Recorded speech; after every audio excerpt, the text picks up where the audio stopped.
하나님의 말씀은 누가복음 24장 36절에서 53절의 말씀입니다. 이 말을 할 때에 예수께서 친히 그들 가운데 서서 이르시되 너희에게 평강이 있을지어다 하시니 영으로 생각하는지라.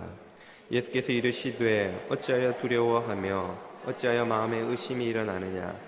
내 손과 발을 보고 나인 줄 알라.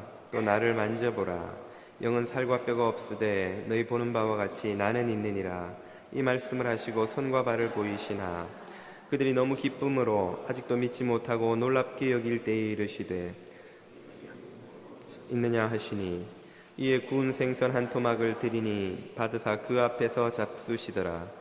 또 이르시되 내가 너희와 함께 있을 때에 너희에게 말한 바 곧 모세의 율법과 선지자의 글과 시편의 나를 가리켜 기록된 모든 것이 이루어져야 하리라 한 말이 이것이라 하시고 이에 그들의 마음을 열어 성경을 깨닫게 하시고 또 이르시되 이같이 그리스도가 고난을 받고 제3일에 죽은 자 가운데서 살아날 것과 또 그의 이름으로 죄사함을 받게 하는 회개가 예루살렘에서 시작하여 모든 족속에게 전파될 것이 기록되었으니 너희는 이 모든 일의 증인이라. 볼지어다 내가 내 아버지께서 약속하신 것을 너희에게 보내리니 너희는 위로부터 능력으로 입혀질 때까지 이 성에 머물라 하시니라. 예수께서 그들을 데리고 베다니 앞까지 나가사 손을 들어 그들에게 축복하시더니 축복하실 때에 그들을 떠나 하늘로 올려지시니 그들이 그에게 경배하고 큰 기쁨으로 예루살렘에 돌아가 늘 성전에서 하나님을 찬송하니라. 아멘. 할렐루야. 부활의 기쁨이 다시 한번 여러분의 삶 속에 넘치시기를 축복드립니다. 이 시간에는 우리가 다 함께 중보기도하는 시간을 잠깐 가지고자 하는데요, 우리 조국 땅에서 지금 벌어진 참사가 아직도 계속되고 있습니다. 세월호에 250여 명의 학생들이 아직도 갇혀서 생사를 확인할 길도 없는 가운데 있습니다. 구조 활동이 빨리 진행되어서 한 생명이라도 더 구원할 수 있도록 애타게 기다리는 부모들이 그 자녀들을 품에 안고 집으로 돌아갈 수 있게 해달라고, 기적을 일으켜달라고 주님께 간절히 기도드리겠습니다. 우리 조국 땅에 다시는 이와 같은 참사가 생기지 않고 우리 민족이 주께로 돌아오는 계기가 되게 해달라고 기도드리겠습니다. 다 함께 기도드립니다. 생명의 주님, 이 시간 생명을 주관하시는 주님의 은혜를 구하는 간절한 기도를 주님 앞에 드리며 나아갑니다. 주님, 우리 조국 땅에 있는 참혹한 재앙으로 생사를 확인할 길이 없는 200여 명의 아이들 생명을 주님 긍휼히 여겨 주옵소서. 주님, 더 늦기 전에 빨리 구조 작업이 이루어지게 도와주시고 한 생명이라도 더 구원하여 낼 수 있도록 은혜를 더하여 주옵소서. 온 국민이 충격과 슬픔과 분노 속에 있는 이 상황에서 주님이 주시는 위로가 있게 하여 주옵소서. 주님이 주시는 은총이 있게 하여 주옵소서. 주님, 어디서 애타게 기다리는 부모들이 그 자녀들을 품에 안고 집으로 돌아갈 수 있도록 은혜를 더하여 오 주님, 자비를 구합니다. 오 주님, 은혜를 구합니다. 주님, 응답하여 주시고 기적을 보여주시옵소서. 주님, 생명이 구조받는 것을 보게 하여 주옵소서. 생존에 있는 이들이 있다면 한 영혼도 남김없이 더 이상 늦기 전에 구조되고 주님, 어서 속히 영건짐을 받는 것을 보게 하여 주옵소서. 오 주님의 은혜를 구합니다. 오 주님의 자비를 구합니다. 성령님 함께하여 주옵소서. 오 주여, 이 참혹한 재앙이 우리 민족에게 경고가 되게 하여 주시고 우리가 더 이상 헛된 것을 구하는 삶의 방식을 버리고 주님 앞으로 돌아와 겸손과 섬김과 순종으로 주님께 쓰임받는 민족 될 수 있도록 은혜 더하여 주시옵기를 기도드립니다. 우리 그리스도인들이 깨어나게 하여 주시고 회개하게 하여 주시고 주님 앞으로 돌아와 주님의 뜻을 이루기 위하여 다시 한번 쓰임받는 민족 될 수 있도록 주님 은혜를 더하여 주시길 기도합니다. 우리 부모들의, 어른들의 탐욕 때문에 어린 생명이 희생되는 이런 하지 않도록 주님 은혜를 더하여 주옵소서. 주님 자비를 베풀어 주옵소서. 주님 긍휼을 베풀어 주옵소서. 주님 위로와 평화를 허락하여 주옵소서. 오 주님을 찬양합니다. 오 주님의 은혜를 구합니다. 오 주님의 자비를 구합니다. 주님 긍휼을 베풀어 주옵소서. 오 주님 오 주님 자비를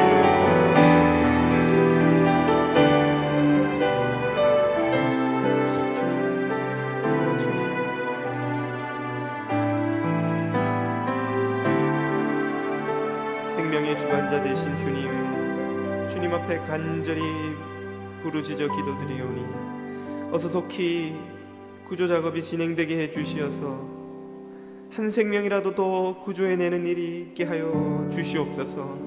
기적을 일으켜 주시옵소서. 생명의 주관자 되신 주님의 긍휼을 구합니다. 애타게 부르짖고 발을 구르는 아버지 어머니들이 그 자녀들을 품에 안고 집으로 돌아갈 수 있도록 은혜를 허락하여 주옵소서. 주님, 놀라고 슬퍼하고 충격을 받은 우리 국민들을 위로하여 주옵시고 이 참혹한 재앙이 우리가 다시 주님께로 돌아가는 계기가 되게 하여 주옵소서. 우리가 다시 한번 겸손하게 주님 앞에 나아가 헛된 삶의 방식을 버리고 욕심을 쫓아 살아가는 모든 어리석은 과거를 회개하고 주님께 쓰임받는 민족으로 다시 한번 쓰임받을 수 있도록 주님 은혜를 더하여 주옵소서. 우리 그리스도인들이 깨어나게 하여 주시고 우리가 되돌이켜 주께로 돌아가 주님의 말씀 앞에 다시 한번 겸손하게 무릎 꿇는 겸손한 민족, 겸손한 그리스도인, 주님께서 사용하시는 그리스도인 될 수 있게 도와 주옵소서. 우리 조국 땅에 이 같은 참사가 다시는 일어나지 않게 하여 주옵시고 우리 민족이 새롭게 되는 계기 되게 하여 주옵소서. 간절히 고하오니 우리 인생의 생각과 기대를 뛰어넘는 주님의 일하심을 고하오니 주님 역사하여 주옵소서. 주님의 은총을 구합니다.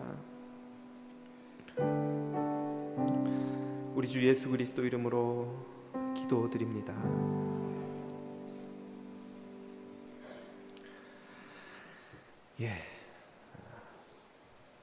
할렐루야. 부활의 기쁨이 충만해야 할 이 부활주일 아침에 모든 국민들의 마음속에 충격과 슬픔과 놀람이 아직도 가시지 않고 있습니다. 사고가 일어나자마자 정부의 조사와 언론의 보도를 통해 이 상황이 속속이 드러나고 있습니다만 모든 상황들이 가면 갈수록 인재라는 사실이 더욱더 분명하게 드러나고 있습니다. 선장은 위험한 항해 자리에서 자리를 비우고 미숙한 항해사가 키를 잡고 과적 화물을 제대로 묶지도 않은 채로 운행을 했다고 하고, 사고가 일어났을 때도 승객을 대피시키는 매뉴얼이 제대로 지켜지지도 않고 선원들이 가장 먼저 탈출하는 이런 어처구니 없는 일이 우리의 조국 땅에서 일어나 지금도 살았는지 죽었는지 알 길이 없는 200여 명의 아이들이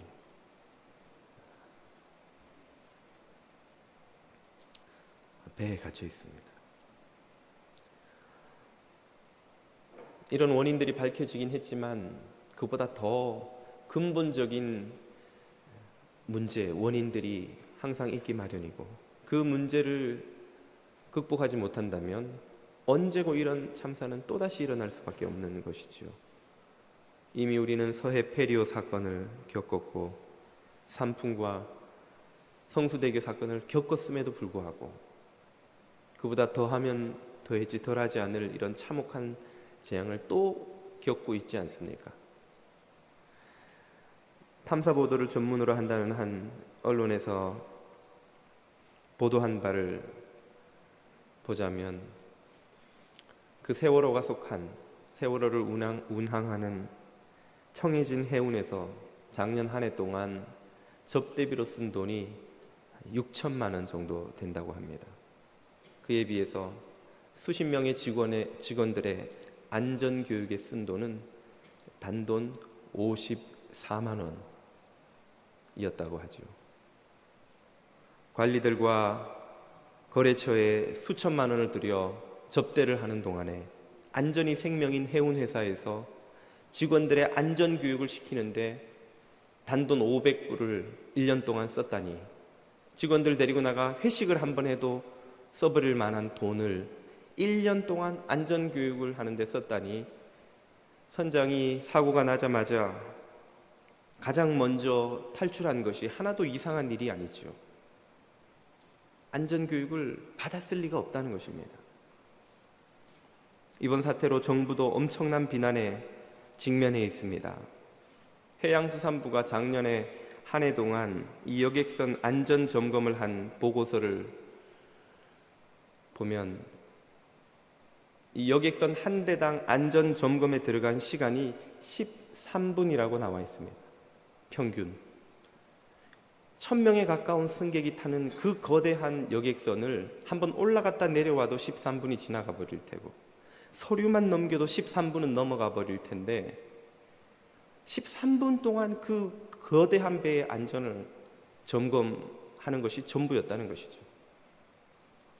실제로 한 관리가 얼굴을 모자이크한 채로 인터뷰에 나와서 말하기를, 배에는 올라가지 않고 페이퍼를 들고 선장에게 묻기를, 무슨 장비 있습니까? 안전합니까? 아무 이상 없습니까?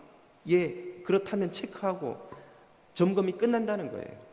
어떤 선장이 자기가 모는 배에 안전에 문제가 있다고 답할 것이며, 장비를 갖추지 않은 것을 솔직하게 보고할 것이며, 그것이 다 돈인데, 다 시간인데, 어떤 선장이 그런 안전 점검에 정직하게 답을 하겠습니까? 이런 점검이 이런 참사를 낳은 것이죠. 이 참사는 운이 나빠서 우연히 물살이 너무 거센 곳을 잘못 지나가다가 일어난 것이 아니라, 이런 기본을 무시하고 주객이 전도된 이런 태도가 누적되어서 마침내 벌어질 수밖에 없었던 참사라는 것입니다. 왜 접대에는 6천만 원을 쓰면서 안전에는 54만 원밖에 쓰지 않는 것일까요? 접대는 당장 수익에 영향을 미치기 때문이죠. 그러나 안전교육은 해도 그만 안 해도 그만, 시간과 돈만 들어가지 오히려 손해가 나지 당장 손해 얻게 되는 것이 없기 때문입니다. 왜 안전점검이 의무인 관리들이 자신들의 가장 중요한 직무를 13분 만에 끝내고 다른 일에 다 시간이 바쁜 것일까요?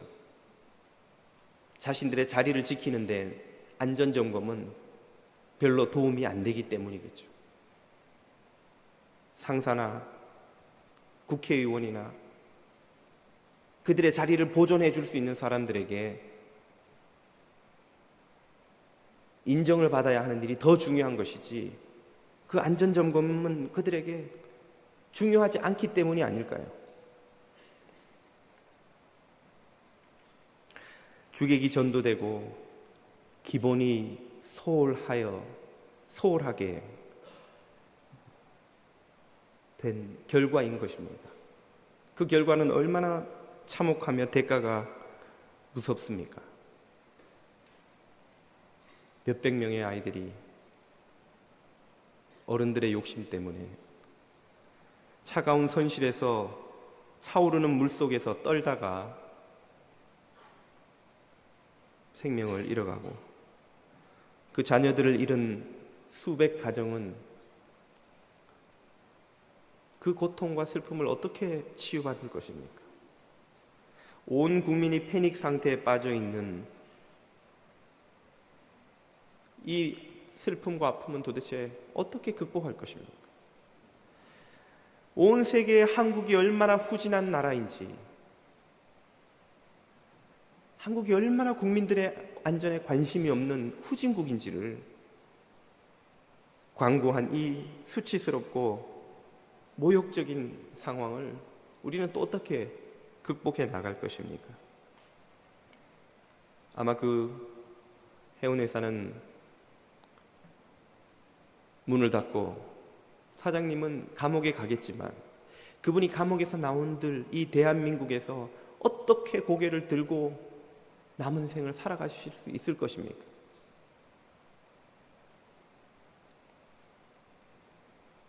이번에도 책임지지 않고 넘어갈 수많은 정치인들과 관리들을 어떻게 국민은 리더요, 국민의 종복이라 믿으며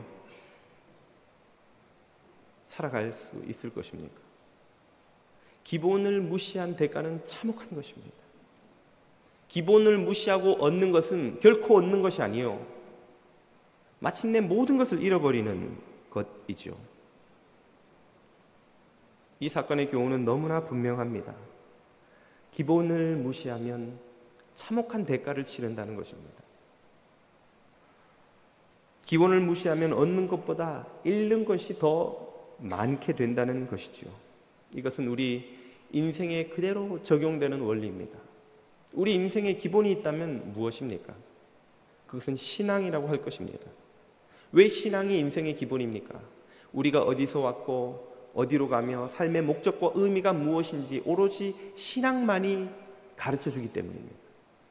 과학은 우리가 살아가는 이 현상 세계를 설명할 수 있지만 이 세계가 어디서 왔고 어디로 가는지를, 그리고 우리가 왜 이 세계에 존재하는지를 답해주지 못합니다. 철학은 인생의 목적과 의미에 대해서 수없는 질문을 쏟아놓지만 답을 주지는 못합니다. 경제는 우리를 배부르게 하고 따뜻하게 해줄지는 모르지만 왜 배불러야 하며 왜 따뜻하게 이 세상에 우리가 존재하고 있는지에 대한 아무런 답을 우리에게 주지 못합니다. 오로지 신앙만이 우리가 왜 사는지, 어떻게 살아야 하는지, 어디서 와서 어디로 가는지를 설명해 줍니다. 그렇기 때문에 신앙은 우리 인생의 기본이라고 할 수 있습니다. 그러나 이 기본인 신앙이 시급한 필요 앞에서 얼마나 무시당하며 외면당하며 뒤로 밀려나고야 마는지요. 먹고 살아야 하는 필요 때문에, 성공해야 하는 필요 때문에, 공부해서 좋은 학교에 가야 하고 열심히 해서 좋은 직장에 들어가야 하고 더 비즈니스를 키워야 하고 이 땅에서 해야 되는 모든 이 성공과 필요 때문에 가장 기본인 이 신앙이 얼마나 자주 뒤로 밀려나서 외면당하고 있는지요. 그렇게 살아도 별 문제 없이 사는 것 같지만 안전점검 안 하고 수년 수십 년을 비즈니스에 와도 아무 문제 없는 것 같지만 결정적인 순간에 배가 침몰하면 다 끝나는 거예요. 인생의 배가 한번 침몰할 때가 되면 그 기본을 소홀히 했던 대가를 참혹하게 치르게 되는 것입니다.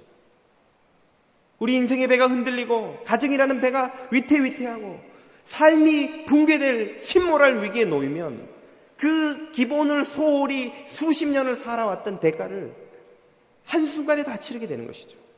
그동안 내가 힘써서 애써서 잠 안 자며 모으고 쌓아 올리고 이루고 도달한 곳이 한순간에 다 무너져 버리는 것입니다. 기본이 없는 인생이 그렇게 되는 것이죠. 기본을 무시한 배가 침몰하고 재앙을 겪듯이 기본을 무시한 인생은 결코 성공적인 인생이 될 수 없다는 것입니다. 오늘 이 부활의 아침에 주님께서 우리에게 주는 교훈이 바로 이것이라고 하겠습니다. 위태위태한 침몰할 것 같은 우리의 인생이 돌아가야 할 자리가 어디인가? 그것은 바로 기본으로 돌아가야 된다는 것입니다. 산에서 길을 잃으면 처음 출발한 곳으로 돌아와서 새로 시작해야 됩니다. 이때까지 온 것이 아까워가지고 거기서 새로운 길을 찾겠다고, 돌아가기가 힘들어서 가던 길에서 어떻게 길을 찾아보겠다고 해본들 더 심한 골짜기로 들어가 길을 잃고 마침내 탈진해 죽기만 할 뿐 새로운 길을 찾을 수 없는 것이죠. 처음 출발한 자리, 기본의 자리로 돌아가서 새로 시작해야 합니다. 우리가 돌아가야 하는 그 기본은 어디이며 무엇입니까? 부활의 주님이 오셔서 제자들에게 주기를 원하셨던 것은 그 무엇도 아닌 바로 평화였습니다. 오늘 읽은 본문 36절을 보면 제자들에게 나타나신 주님의 모습을 보여줍니다. 이 말을 할 때에 예수께서 친히 그들 가운데 서서 이르시되 너희에게 평강이 있을지어다 하시니, 평강, 너희들에게 평강, 평화가 있기를 원한다. 평화를 주겠다. 제자들은 지금 어떤 상태에 있습니까? 충격과 놀람과 공포와 당황함 속에 있지요. 그들의 주를 잡아 죽인 유대인들이 자신들도 잡아 죽이지 않을까 하는 두려움과 공포에 떨고 있는데 몇몇 제자들이 와서는 한다는 소리가 죽었던 주님이 살아나셨다는 거예요. 아니, 이게 도대체 무슨 말도 안 되는 소린가? 어떻게 죽은 사람이 살아났고 그걸 봤다는 저 제자들은 도대체 제정신인가? 도대체 이 일이 어떻게 돌아가고 있는 것인가? 어리둥절하고 두렵고 긴장되고 당황스러운 이 제자들에게 주님이 나타나셔서 염려하지 마라, 불안해하지 마라, 절망하지 마라, 너희들에게 평화가 있기를 축복한다. 평강이 있을지어다. 주님은 이러한 평화를 제자들에게 주기를 원하시는 분입니다. 오늘 이 참사를 대하면 교우 여러분들, 그리고 패닉 상태에 있는 우리 조국 땅의 모든 동포들을 위해 부활의 주님이 주시는 이 평화가 회복되기를 축복드립니다. 이 평화를 주님이 제자들에게 주기를 원하셨는데, 그런데 문제는 그 평화를 얻기 위해서 먼저 가져야 하는 것이 있다는 것입니다. 그것을 아직 제자들이 갖지 못했기 때문에 그들은 이 평화의 복을 주님이 빌어주심에도 그 평화를 여전히 누리지 못하고 있죠. 평화를 누리기 위해서 먼저 가져야 하는 것이 무엇입니까? 그것이 바로 믿음입니다. 믿음. 평화는 거저 뚝 떨어지는 것이 아니라 믿음이 맺는 열매입니다. 믿음을 가진 자가 누리는 수많은 복 중에 하나가 바로 이 평화인 것이죠. 우리가 비행기를 탈 때 이 비행기가 목적지까지 무사히 갈 수 있으리라는 믿음이 있어야 평화롭게 그 비행 시간을 갈 수가 있습니다. 이 비행기가 출발 때부터 드릉드릉 거리더니 떴는데 막 프로펠러가 하나가 꺼져버리고 막 오른쪽 뒤에서 막 연기 나고, 그러면 그때부터 우리의 마음은 어떻게 됩니까? 평화가 없죠. 믿음이 사라진 거예요. 무사히 목적지까지 갈 수 있으리라는 믿음이 사라진 거예요. 비즈니스를 열어놓긴 했는데 이 비즈니스가 잘 될까 하는 의심이 있으면, 믿음이 없으면 밤에도 잠을 못 자는 거예요. 문 닫고 집에 들어오질 못해요. 불안해서. 주일에도 문을 닫고 쉴 수가 없는 거예요. 불안해서. 평화가 없는 것이죠. 이 직장에서 내가 잘리지 않고 인정받고 성공하고 더 잘 될 수 있으리라는 믿음이 없으면 직장에 출근해도 불안해요. 퇴근해도 불안해요. 상사가 한번 슬쩍 지나가면서 쳐다보기만 해도 나 자르려고 지금 나 노려보는 건가? 내가 뭐 잘못했다고 그러나? 직장 생활이 불안하기 그지없는 거예요. 뭐가 없기 때문입니까? 믿음이 없기 때문이죠. 믿음. 그래서 주님은 제자들에게 믿음을 갖게 하시기 위해서 대단한 노력을 하십니다. 오늘 본문 37절 이하를 보십시오. 그들이 놀라고 무서워하여 그 보는 것을 영으로 생각하는지라. 헛것을 본다고 지금 제자들이 생각하고 있는 거예요. 주님이 죽으셨는데 어떻게 우리 눈앞에 보이나? 귀신이 아닌가 이거? 우리가 환상을 보는 것이 아닌가? 제정신이 아닌가 봐. 우리가 집단 환각에 빠졌나? 그런 제자들에게 주님이 믿음을 가지라고 말씀하고 계십니다. 38절, 예수께서 이르시되 어찌하여 두려워하며 어찌하여 마음에 의심이 일어나느냐? 내 손과 발을 보고 나인 줄 알라. 또 나를 만져보라.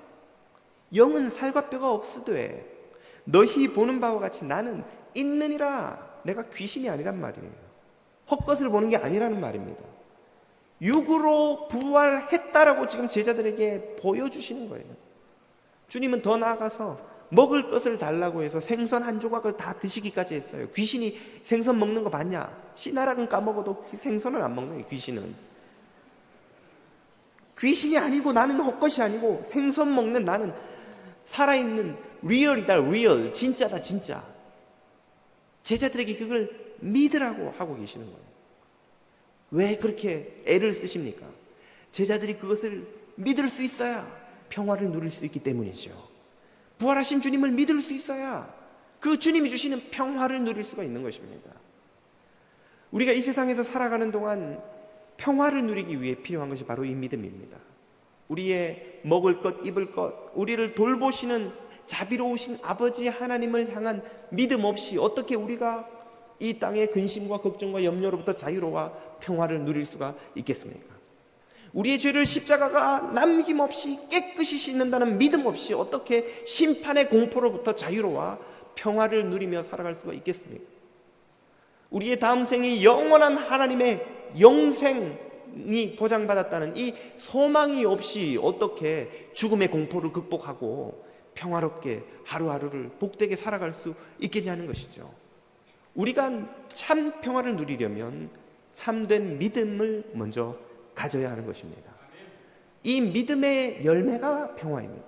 이런 참되고 견고한 바위 같은 반석 같은 믿음을 여러분이 가지실 수 있기를 축복드립니다. 이 믿음을 갖게 하기 위해서 제자들에게 예수님은 손발도 보여주시고 생선도 드시고 여러 가지 예를 쓰셨지만 그것으로 그들이 참된 믿음에 이르지 못하였습니다. 그래서 주님은 믿음에 이르게 하는 가장 강력한 은혜의 통로, 은혜의 도구를 제자들에게 이제 보여주시고 그것을 경험하게 하십니다. 그것이 무엇인지가 오늘 본문 44절 이하에 이렇게 나와 있습니다. 또 이르시되 내가 너희와 함께 있을 때에 너희에게 말한 바 곧 모세의 율법과 선지자의 글과 시편의 구약 전체를 가리키는 말씀이죠. 성경 말씀에 나를 가리켜 기록된 모든 것이 이루어져야 하리라 한 말이 이것이니라 하시고 이에 그들의 마음을 열어 성경을 깨닫게 하시고 제자들이 믿음에 이르기 위해 가장 중요한 관문을 지금 통과하고 있습니다. 그게 뭡니까? 바로 성경을 풀어서 깨닫게 해주시는 거예요. 우리가 눈으로 보는 어떤 증거도 성경 말씀이 우리에게 불러일으키는 믿음만큼 견고한 믿음의 증거가 되지를 못합니다. 우리는 말씀 보다가 눈앞에서 사람이 벌떡벌떡 일어나고 막 죽은 사람이 살아나고 이게 더 강력한 믿음의 증거인 줄로 착각을 해요. 그러나 그것은 그 순간에 아주 강렬해 보이지만 결코 지속되지 못하는 견고한 증거가 되지 못합니다. 여러분, 나사로와 부자의 비유에서도 그 예가 잘 나오죠. 부자가 아브라함에게 간청하기를 나사로를 살려서 우리 형제들에게 가서 이런 지옥이 있다고 좀 알려주세요. 그래서 아브라함 말이 모세와 선지자 성경이 그들에게 있으니 그것을 보고 그들이 깨달을 것이다. 아닙니다. 그 사람들 내 형제들은 제가 아는데 성경 보고 절대 안 믿어요. 죽은 사람이 살아나서 가면 믿을 겁니다. 그래서 아브라함이 뭐라고 답합니까? 성경을 보고 믿지 않는 자는 죽은 자가 가서 말해주어도 믿지 않을 것이다. 죽은 사람이 살아오면 믿을 것 같지만 여러분 시간이 지나면 그것도 희미해져요. 야, 내가 그때 진짜 죽은 사람을 본 게 맞나? 아니면 그 사람이 목사님하고 짜고 누워있다가 일어난 거 아닌가? 세상에 사기꾼이 얼마나 많은데부터 해가지고 과학적으로 이건 죽은 게 아니고 사람이 잠시 기절해 있다 깬 거 임사체험의 하나이고 온갖 종류의 설명이 다 나옵니다. 우리가 경험하는 증거가 결코 견고한 믿음의 근거가 되지 못합니다. 믿음의 참되고 영원하고 변치 않는 증거는 바로 성경 말씀인 것이죠. 이 말씀을 성령이 우리 안에서 풀어주실 때에 비로소 우리 안에 생기는 믿음이 참되고 지속되고 영원한 믿음이 되는 것입니다. 이런 믿음을 가지시기를 축복합니다. 이 믿음이 어떻게 말씀을 통해서 주어지는지를 이 본문 바로 앞에 등장하는 엠마오로 가던 두 제자의 사건이 우리에게 아주 잘 설명해 주죠. 똑같은 경험을 두 제자가 합니다. 앞으로 쭉 돌아가셔서 32절을 보십시오. 엠마오로 가던 그들이 두 제자가 서로 말하되 길에서 주께서 우리에게 말씀하시고 우리에게 성경을 풀어주실 때에 우리 속에서 마음이 뜨겁지 아니하더냐 하고 곧 그때로 일어나 예루살렘으로 돌아가 보니 슬픔과 시리와 절망에 빠져 엠마오로 도망가던 두 제자가 다시금 믿음과 용기로 충만하여서 소망을 가지고 예루살렘으로 삶의 방향을 돌이켜 돌아가게 만든 사건이 무엇이었습니까? 주께서 우리들의 마음에 말씀을 풀어주실 때에 그 어떤 것보다 강력한 믿음을 불러일으키는 하나님의 은총의 도구는 바로 말씀을 풀어주시는 성령의 능력입니다. 이러한 성령의 능력을 의지하지 않고서는 우리가 결코 믿음을 얻을 수 없는 것이죠. 여기서 우리는 중요한 원리를 하나 발견하게 되는데요, 평화를 얻으려면 먼저 믿음을 가져야 하고, 믿음을 얻으려면 말씀의 은혜를 경험해야 한다는 것입니다. 이 원리를 사람들이 모르기 때문에 평화를 원하는데 그것을 얻지 못하는 거예요. 얼마나 불안하고 얼마나 걱정이 많고 얼마나 잠 못 들게 하는 어려운 문제들, 짐들이 많습니까? 인생에. 그 많은 사람들이 다 평화를 찾아요. 어디 가면 좀 평화를 찾을까? 어디 가서 명상을 하면 될까? 어디 가서 몸을 좀 이렇게 막 돌려보면 될까? 어디 가서 무슨 카운셀링을 좀 받아보면 될까? 어디가 무슨 테라피를 받아보면 될까? 다 조금씩은 효과가 있습니다.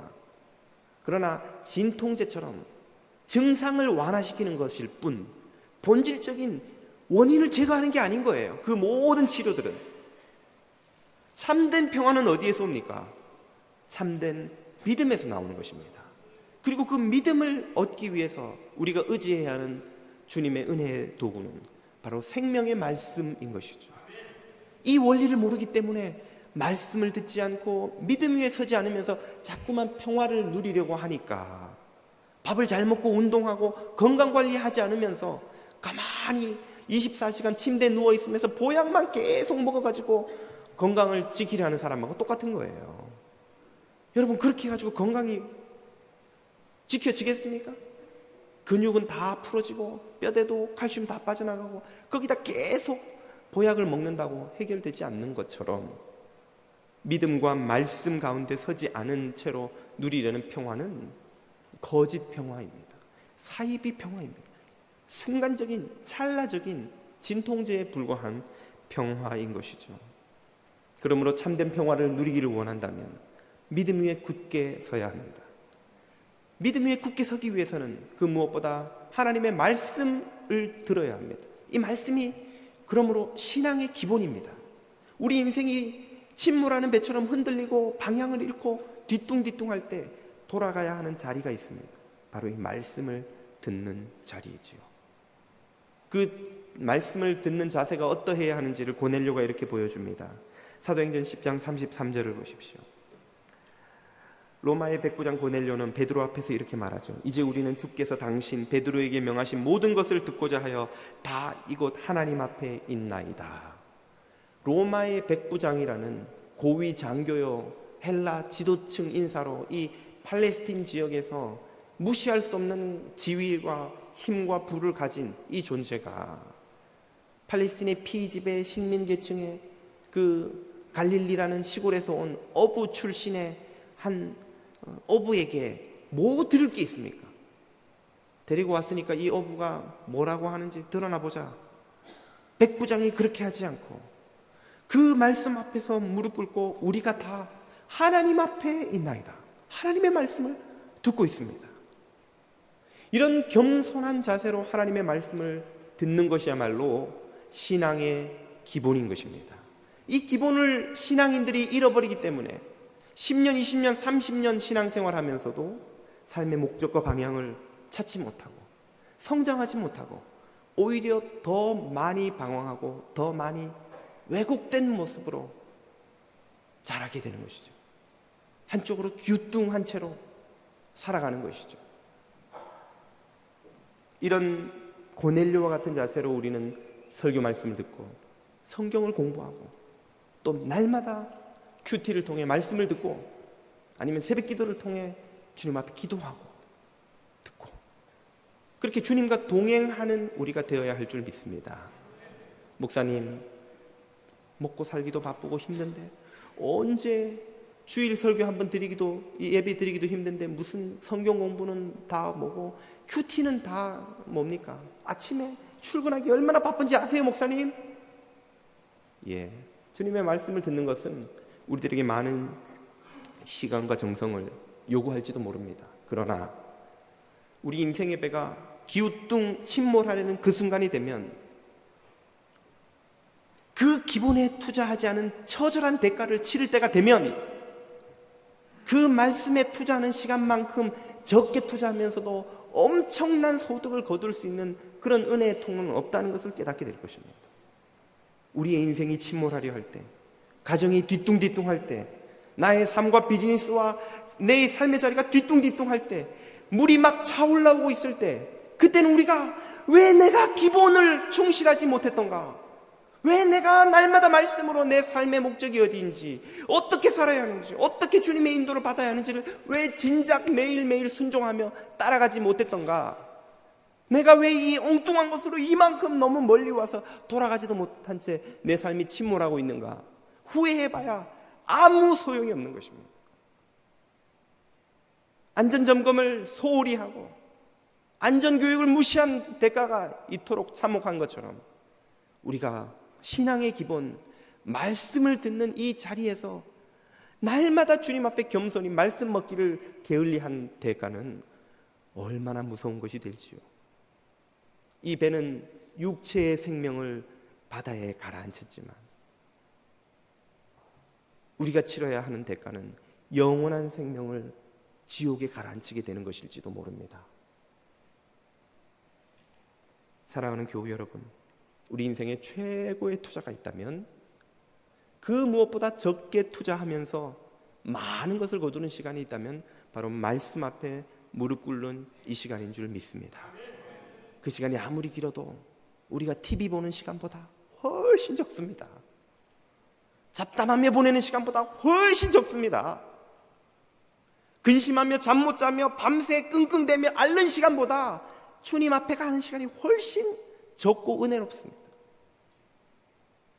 의사를 찾아다니며 상담하고 치료받고 우울증 약 먹고 처방받고 쫓아다니는 것보다 말씀 앞에서 보내는 시간이 훨씬 적으면서도 훨씬 많은 복을 가져다 주는 것인 줄 믿습니다. 이 말씀의 사람, 기본으로 돌아가는 저와 여러분 되시길 축복합니다. 목사님, 제 인생은 이미 침몰하고 있습니다. 이제 말씀으로 돌아가서 회복되고 말고 할 여유가 없습니다. 그런 우리는 절망할 수밖에 없는 것일까요? 은혜로우신 부활의 주님은 그런 우리에게조차도 역전의 능력을 경험하는 또 하나의 은혜의 도구를 허락해 주셨습니다. 그것이 무엇인지를 49절이 이렇게 말씀해 주시죠. 볼지어다 내가 내 아버지께서 약속하신 것을 성령을 너희에게 보내리니 너희는 위로부터 하늘로부터 오는 능력을 입을 때까지 이 성 예루살렘에 머물며 전심으로 무엇하라? 누가복음의 속편인 사도행전이 분명히 이 구절의 의미를 밝혀주죠. 예루살렘을 떠나지 말고 성령님이 오실 때까지 전혀 기도에 힘쓰라는 거예요. 기도야말로 말씀과 더불어 하나님께서 우리 인생에 부어주시는 최고의 은총의 통로입니다. 기도는 역전의 능력을 경험하게 하는, 침몰하는 우리의 인생을 구원하는 능력을 가지고 있는 은혜의 통로입니다. 침몰하는 인생의 배를 기도의 능력이 다시 끌어올려주기 때문에 주님은 제자들에게 기도하라고 하고 계시는 것이죠. 말씀과 기도는 신앙의 기본이요 인생의 기본이라고 할 수 있습니다. 말씀이 삶의 방향을 결정해 준다면 기도는 엔진을 돌려서 우리의 인생의 배가 소용돌이를 뚫고 나아가 항구를 향해 전진하게 해주지요. 우리의 삶이 위기를 만나고 침몰할 위기를 만나면 어떻게 해야 됩니까? 바로 이 말씀의 자리와 기도의 자리, 기본으로 돌아가서 다시 시작해야 되는 것입니다. 주님, 잘못 왔습니다. 너무 멀리 엉뚱한 데로 왔습니다. 다 내려놓고 다시 시작하겠습니다. 무릎 꿇고 다시 하나님 말씀을 듣겠습니다. 이제 다시 세상 것 의지하지 않고 하나님 앞에 기도함으로 이 모든 문제를 맡기고 새로 시작하겠습니다. 저를 처음부터 다시 이끌어 주십시오. 처음부터 다시 시작할 수 있도록 도와주십시오. 그렇게 구하는 자들은 역전을 허락하시는 주님의 능력을 힘입게 될 줄 믿습니다. 오늘 본문에 등장하는 제자들이 어떻게 되었습니까? 그들은 다락방에서 문을 잠그고 유대인들이 자기를 잡으러 오지 않을까 두려워하며 떨며 노심초사하는 패배자로 지금 자리 잡고 있었습니다. 그런 그들이 부활의 주님을 만나고 그 은총의 말씀을 듣고 주님을 따라 나아가 베다니 앞에서 축복받고 승천하시는 주님을 보고 당신의 증인되라는 이 말씀을 듣고 어떻게 반응합니까? 큰 기쁨으로 예루살렘으로 돌아가 성전에서 날마다 찬양하니라. 성전에서 찬양한다는 게 무슨 소리예요? 뭐 찬양할 장소가 없어서 성전에서 찬양한다는 것입니까? 그게 아니라 나 잡아가도 괜찮으니 날 잡아가라는 거예요. 마가이 다락방에 숨어서 잡혀갈까봐 두려워 떨던 이들이 성전에 나가서 유대인들이 보는 앞에서 주는 그리스도시라고 고백하는 믿음을 회복한 승리자가 된 것이에요. 두려움이 없는 사람이 된 것이에요. 주님이 주신 평화를 누리게 된 것입니다. 주님이 주고자 하셨던 믿음을 갖게 된 것입니다. 말씀과 기도의 이 은총의 도구를 다시 회복하여서 역전되는 인생으로 거듭난 것이에요. 우리 인생이 침몰의 위기를 만날 때에 다시 회복해야 되는 자리, 돌아가야 되는 자리가 바로 이곳인 줄로 믿습니다. 부활의 주님 앞으로 나아가 말씀과 기도로 다시 겸손히 시작하면 주님께서 우리를 실패한 인생에서 성공한 인생으로, 침몰하는 인생에서 다시 떠오르는 인생으로 회복시켜 주실 줄 믿습니다. 이런 부활의 능력을 경험하시는 저와 여러분 되시기를 축복드립니다.